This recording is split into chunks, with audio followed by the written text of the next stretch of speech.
to support the platform just in case anything like this happens again, you can do it by way of PayPal, Patreon, Cash App, and also by the Anchor.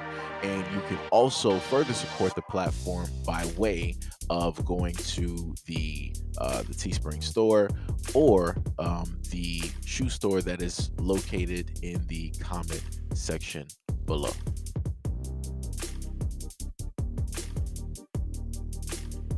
So I covered this story before, and I stated to people that I still feel that this young woman is innocent.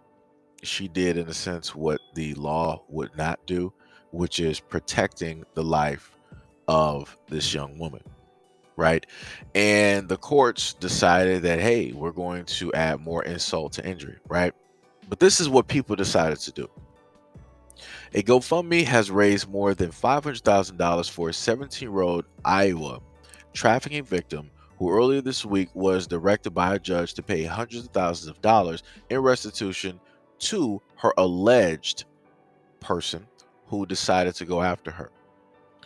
Pieper Lewis pled guilty to involuntary manslaughter and willful injury on Tuesday in connection to the murder of Zachary Brooks, the 37-year-old man she accused of going after her multiple times.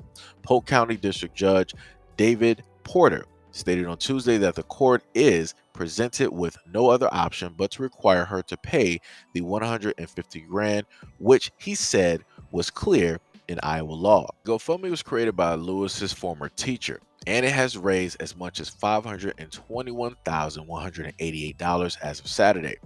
Quote, Pieper does not owe that man's family justice. Pieper does not deserve to be financially burdened for the rest of her life because the state of Iowa wrote a law that fails to give judges any discretion as to how it is applied.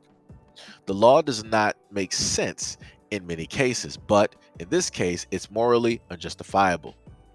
He later continues, a child who has gone through this under no circumstances should owe that individual or his family any type of money. 2 years ago, Lewis was 15 when she was harmed by Brooks more than 30 times.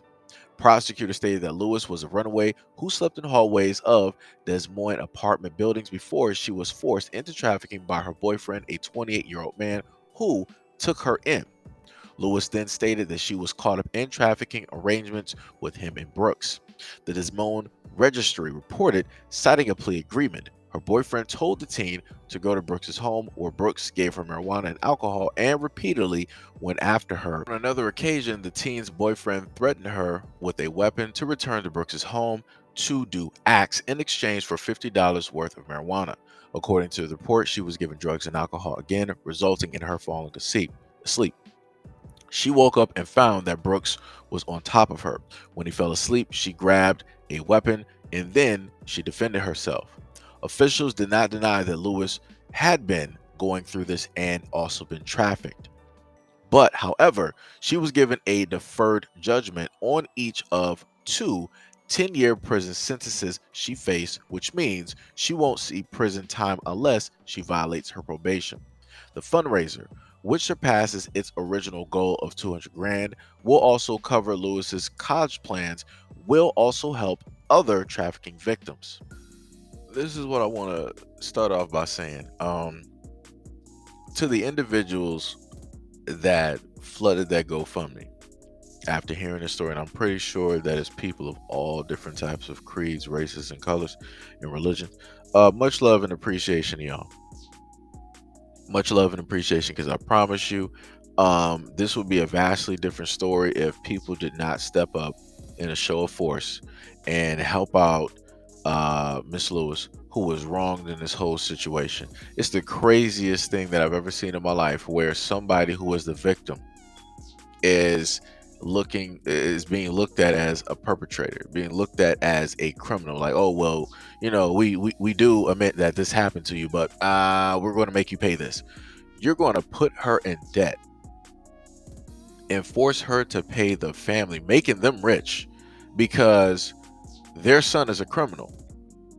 And like I said, I promise you that family's going to take that money. That family is going to take that money and they're going to use that money. Like I said before, this is the most egregious thing that I've ever seen in my life doing these stories. And I've covered quite a few black women who have had to go through these situations and these scenarios.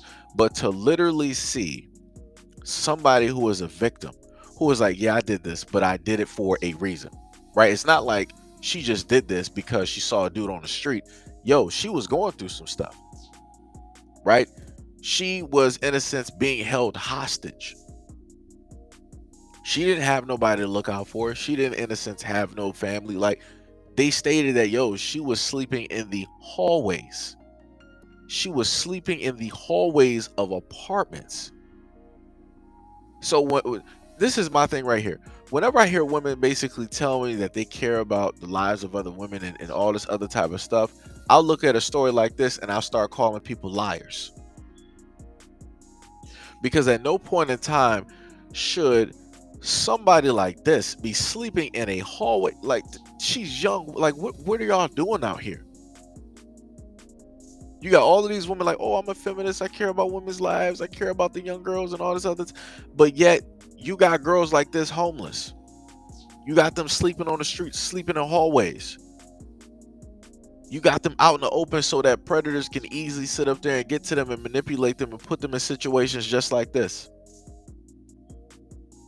Like I said, this is why I state that a lot of the stuff that I consistently hear is nothing but lies. Because if it was factual and people were about the things that they, consistently state and talk about on their channels and on their platforms, then guess what? She would not be up here on trial. She would have had the best lawyer known to man.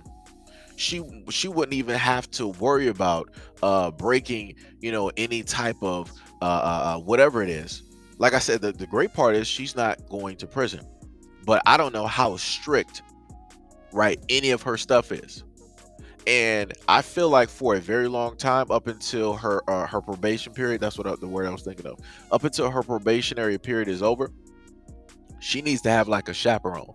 She needs to have somebody that's going to be around her pretty much almost 24/7, so that she doesn't have somebody trying to trip her up or set her up to basically send her away to prison.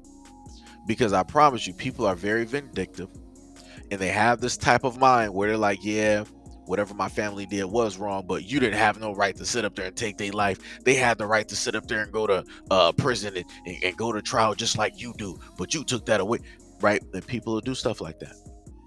People have to be very conscious of these things. People are very vindictive. No matter how wrong the person that they defending are, they will be so vindictive that they will go after the victim and try to trip them up and put them in a whole nother situation worse. So this is what I'm saying. Much love and appreciation to all of those who came out to that GoFundMe, who is riding for this young woman right now. Much love and appreciation, because she needs all that love and support. She really does. And it's the most beautiful thing that she wants to, go to college. She wants to continue and further her education. That is a very beautiful thing. She's not allowing this experience, this terrible and very traumatic experience, to basically stop her from what it is that she wants to do. I don't know what she wants to do. Hopefully it's something that, she's going to love, something that she's going to enjoy. And something that she can showcase, directly, to the world. In quite a lot of instances, from what I've seen, you've had a lot of women that go through these things. They end up becoming lawyers so that they can work to benefit those who were once in their shoes, so that they will have, they got somebody in their corner that has that understanding, right? That can see where it is that they are, that can understand the whole situation, that's going to fight for them like they should have had somebody fight for them, right? Back when they were, at that period of time in their life going through these traumatic experiences. So, like I said before, I wish Piper the best. As much healing as possible. I hope and wish the utmost protection for her. I hope that there is going to be somebody there to really watch over her. Because this is going to be the toughest time at this moment in time, because she has to deal with that probation, right? And if she can get through that probation, the world is hers. The world is 100% hers. This is why I set up there stated somebody needs to, be looking directly over her. And I hope that magically no family show up because they weren't there to begin with. Like I said, I don't know her full story. I don't know how everything transpired. All I'm saying is this. I don't want miraculously some family seeing this on television, be like, oh, that's our family and we got to do this. Nah, nah, nah, nah, nah. Because like I said, you got a lot of people out there that are snakes, and they'll be like, oh, we didn't know what was going on and all this other type of stuff, but we're here now, we're going to protect her. But where were you to begin with? Where were you to check up on, her and her situation and everything else? But now when somebody has the limelight, when somebody got the spotlight, now, people want to, like I said, I just feel that there needs to be somebody in her corner that is going to benefit her, that is going to be 100% for her protection, for her sanity, and somebody is going to value the situation as it is, but also somebody in a sense that's going to be in the background. You're not going to know who the person is, but they're going to be there to make sure that she gets through this probationary period so that nobody can trip her up or say that, oh, she did this and she broke this. And like I said, there's going to be a lot of eyes watching her, right? Because at this point, we're like, okay, well, everything is said and done. Everything is good. We can continue on with the next story. It ain't done up until her probationary period is basically done. But, like I said, that's just me and how I'm looking at the situation. But anyways, let me know what you guys think about the story and everything that I stated in the comment description below. As always, peace, love, and stay tuned for the next video.